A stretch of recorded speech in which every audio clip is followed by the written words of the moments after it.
Science की पढ़ाई नहीं होगी, कॉमर्स की पढ़ाई नहीं होगी, कोई पढ़ाई नहीं होगी। हमारी सरकार ने फैसला किया कि जो पिछली भारतीय जनता पार्टी की सरकार ने बिना नियुक्तियों के लेक्चरर की, टीजीटी की, आर्ट्स की, जीवीटी की जो 600 स्कूल खोले हैं, इन स्कूलों को तब तक नहीं खोला जाएगा जब तक कि हम उसमें जो शिक्षक है उनकी नियुक्ति न कर दें। और पहला फैसला हमने पहले ही साल 6,500 टीचरों को भरने का किया, जिसमें बैच वाइज 3,500 टीचरों को भरा जा चुका है। और बाकी टीचरों का, क्योंकि राज्य चयन आयोग को हमने भंग किया था, उसमें से पेपर बिकते थे। अब राज्य चयन आयोग से उन भर्तियों की प्रक्रिया शुरू होने जा रही है। पिछले कल जब कैबिनेट हुई तो हमने उसके लिए जो एडवांस टेक्नोलॉजी पेपर के लिए होनी चाहिए, ताकि कोई पेपर लीक ना हो और ये उम्मीद भी ना हो कि किसी बच्चे के, पढ़े लिखे बच्चे के साथ ये अन्याय ना हो कि पेपर लीक के कारण कोई दूसरा बच्चा सिलेक्ट हो जाए। इसलिए हमने अब 3,500 भर्तियां जो एजुकेशन में टीजीटी आर्ट्स है, नॉन मेडिकल है, मेडिकल है, उसको भरने का दायित्व हमने राज्य चयन आयोग को दिया है, जिसका जल्दी ही उसमें नियुक्ति शुरू हो जाएगी। उसके बाद फैसला ये करना था कि गांव में पढ़ने वाले बच्चे के जो परिवार हैं, वो गांव के साथ लगते प्राइवेट निजी स्कूल में जा रहे हैं। निजी स्कूल में कोई क्वालिफाइड टीचर नहीं होते, कुछ होते हैं, कुछ नहीं होते हैं। मैं निजी स्कूलों की आलोचना नहीं करना चाहता, लेकिन जो गवर्नमेंट स्कूल में पढ़ने वाले जो भी टीचर वहां पढ़ाने के लिए जाते हैं, वो कंपटीशन के थ्रू जाते हैं, इसलिए वहां पढ़ाई का स्तर अच्छा होना चाहिए। जब पढ़ाई के स्तर की बात की गई तो पता लगा कि हमारे गवर्नमेंट स्कूल्स के ये हाल है कि 5वीं क्लास में पढ़ने वाला बच्चा दूसरी क्लास की किताब नहीं पढ़ सकता। अब हम भी गवर्नमेंट स्कूल में पढ़े थे, उस समय तो टाट हुआ करती थी, 9th 10th में बेंच मिलता था, तब हमें पढ़ाई भी अच्छी होती थी। तो हमने कारण जानने की कोशिश की, और जब कारण पता लगा कि कहीं ना कहीं हमारे जो शिक्षक है और बच्चों में कहीं ना कहीं कोई कमी है, और पूरे हिंदुस्तान का जब गुणात्मक शिक्षा का अध्ययन किया गया तो यह पाया गया कि हम पूरे हिंदुस्तान में 21वें स्थान पर पहुंच गए। हमें फैसला करना था, अगर 21वें स्थान पर पहुंचने में ताली बजा रहे हैं पहले स्थान से, तो क्या होगा? आपको सोचना है कि हम दूसरे तीसरे स्थान पर थे और 21वें स्थान पर पहुंच गए। हमने फिर एक परिकल्पना की और शिक्षा संस्थानों को कैसे मजबूत किया जाए, इस दृष्टि से हमने फैसले लेने शुरू किए। अभी डॉक्टर अमरजीत शर्मा जी जो बता रहे थे, आने वाले समय में हम और शिक्षा के क्षेत्र में बदलाव करने जा रहे हैं। एक महत्वपूर्ण बदलाव जो हम करने जा रहे हैं वो Rajiv Gandhi day boarding school के रूप में हमने किया है। 10 इस प्रकार के Rajiv Gandhi day boarding school पूरे प्रदेश में बनने जा रहे हैं। एक कमरा के लिए विधायक साहब पैसे दे दो, 2 कमरे के लिए पैसे दे दो, डिप्टी डायरेक्टर साहब आते हैं, पंचायत प्रधान चाहते हैं कि हमारे स्कूल की बिल्डिंग देख लो, इस स्कूल की बिल्डिंग गिरने वाली है। हमने उस सब चीजों को ध्यान में रखकर और बच्चे की जहां मानसिक विकास हो और शारीरिक विकास कैसे करना है, इस दृष्टिकोण से हम इन 10 स्कूलों को खोलने की हमने इस बजट में प्रावधान किया है।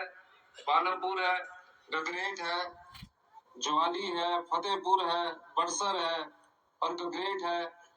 इन सब स्कूलों में या तो काम शुरू हो गया है या शुरू होने वाला है। यह स्कूल क्या है? इसमें आम परिवार में जो बच्चे होंगे, गांव के परिवेश में रहने वाले जो बच्चे होंगे, उन बच्चों को इन स्कूलों में एडमिशन दिया जाएगा और उस एडमिशन के माध्यम से वो चाहे नर्सरी क्लास है, एलकेजी है उसके आगे की जो प्राइमरी सेक्शन है, मिडिल सेक्शन है, हाई सेक्शन है, सेकेंडरी सेक्शन है, एक ही स्कूल में ये सारी पढ़ाई होगी।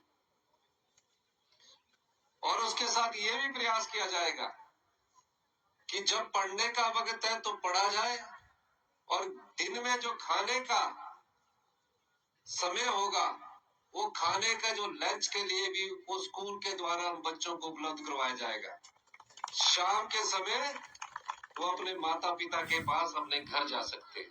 बच्चे जब +2 करके निकलेंगे या 10वीं करके निकलेंगे तो उनके मन में एक हौसला होगा, जो भविष्य की चुनौतियों का सामना करने की ताकत ये बच्चे के मन में प्राइमरी शिक्षा से लेकर सेकेंडरी शिक्षा तक उसके मन में हो तक का। अभी और नोटिफिकेशन हमने की है कि वो कम से कम 22 दिन के अंदर लग जाना चाहिए, ताकि हमारे काम में स्पीड हो।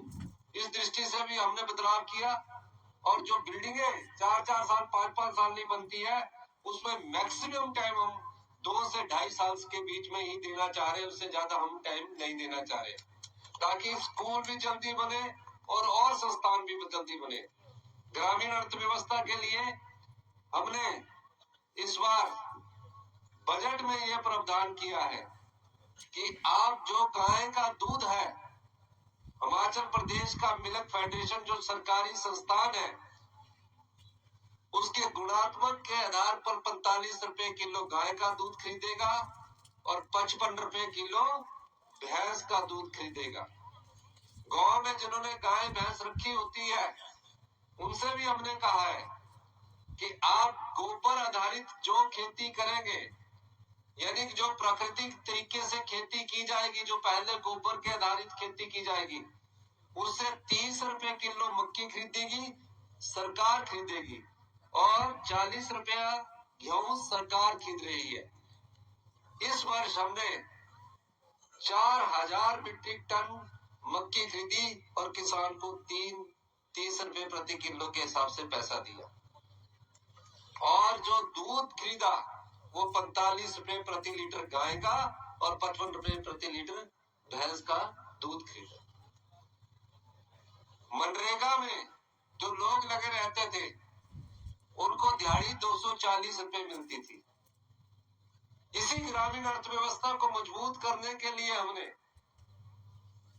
अपने बजट में अपने संसाधनों से उस दिहाड़ी को 240 रुपए से बढ़ाकर 300 रुपया किया और इतिहास में 60 रुपए की ऐतिहासिक वृद्धि की।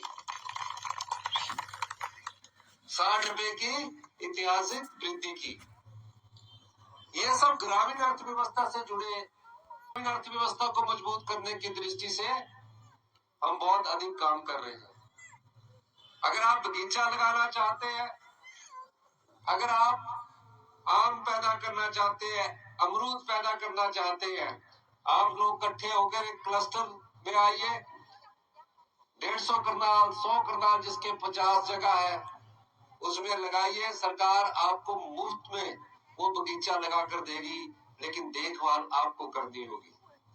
कार्य अभी हम शुरू करने जा रहे हैं, क्योंकि हिमाचल प्रदेश का जो प्राकृतिक सौंदर्य है, जिसे हमने कहा कि 31 मार्च 2026 तक हिमाचल प्रदेश को ग्रीन स्टेट के रूप में विकसित करेंगे, तो हर पंचायत में हमारा प्रावधान है कि 500 किलोवाट के सरकारी जगह पर हम सोलर पावर प्रोजेक्ट लगाए। एक सोलर पावर प्रोजेक्ट का, क्योंकि गोरना में जगह मिली, वहां उसका कार्य शुरू हो गया है, और 10 जगह और विभिन्न विधानसभा क्षेत्रों में सोलर पावर प्रोजेक्ट के 500 किलोवाट, उसकी आय, जिसकी आय 3 लाख रुपए से कम होनी चाहिए। तो 3 लाख से कम वाली विधवा बहन का सारा खर्चा, अगर डॉक्टर बनता तो डॉक्टर की फीस कितनी है? 1.5 लाख रुपया, और हॉस्टल में जब वो रहती है तो उसकी फीस कितनी है? 75,000 रुपया, यानी 2,25,000 रुपया हिमाचल प्रदेश की सरकार विधवा बहन के बच्चे की पढ़ाई का खर्च उठा रही है। इसके अलावा ये सब योजनाएं शिक्षा के क्षेत्र में और उन लोगों को जिनका अधिकार हिमाचल प्रदेश की संपदा में है, हमारी सरकार उस कार्य को कर रही है। महीने का बजट रखते हैं कि एक महीने में इतना खर्चा होगा, दूध का बिल इतना होगा, पानी का बिल इतना होगा। उसी तरह सरकार भी अपना बजट बनाती है। लेकिन हमने जो पिछले 5 साल में भ्रष्टाचार के चोर दरवाजे बंद किए, उस बजट से विधवाओं के बच्चों की पढ़ाई का खर्च, और जिन बच्चों के माता पिता नहीं है, जिन बच्चों के माता पिता उनको छोड़कर चले गए हैं, उनकी पूरी पढ़ाई का खर्च 27 साल की उम्र तक हिमाचल प्रदेश की सरकार उठा रही है। साथ खड़ा होना है। कोई भी राजनीतिक दल हो, कोई भी सरकार हो, वो 5 साल के लिए चुनकर आती है। 5 साल के बाद फिर वो जनता की अदालत में जाती है।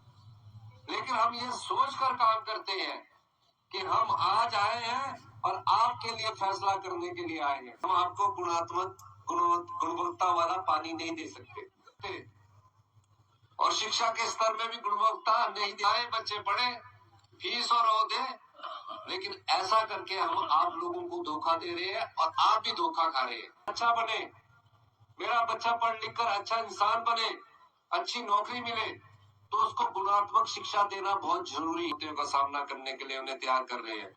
इन्हीं शब्दों के साथ है, उसको बदलने का समय है। और जब व्यवस्था में परिवर्तन करते हैं, बदलाव करते हैं, तो कुछ ना कुछ थोड़े समय के लिए तकलीफ होती है, लेकिन उसका स्वाद आने वाले समय के लिए मीठा होता है। इसलिए वो जनता के हित में लेकर और जनता को साथ में लेकर हम करना चाहते हैं। आपको मैं बताना चाहता हूं, 1 रुपया अगर हम कमाते हैं, उस आय में 70 पैसे किन्हें चले जाते हैं? उसमें से 70 पैसे सरकारी कर्मचारियों की पेंशन, सरकारी कर्मचारियों की पे, ब्याज, और ब्याज का जो मूलधन होता उसमें चले जाते हैं। लेकिन 70 पैसे हमारे पहले ही चले जाते हैं। 30 पैसे बचते हैं। 30 पैसे में शिक्षा के स्तर को भी बनाए रखना है, हेल्थ सेक्टर के पैसे को भी बनाए रखना है, सड़कों को भी बनाए रखना है, और चीजों को भी बनाए रखना है। इसलिए जब हम कभी फैसले बदलाव के रूप में कर रहे हैं, तो थोड़ी बहुत तकलीफ हो रही है, लेकिन ये तकलीफ ज्यादा लंबी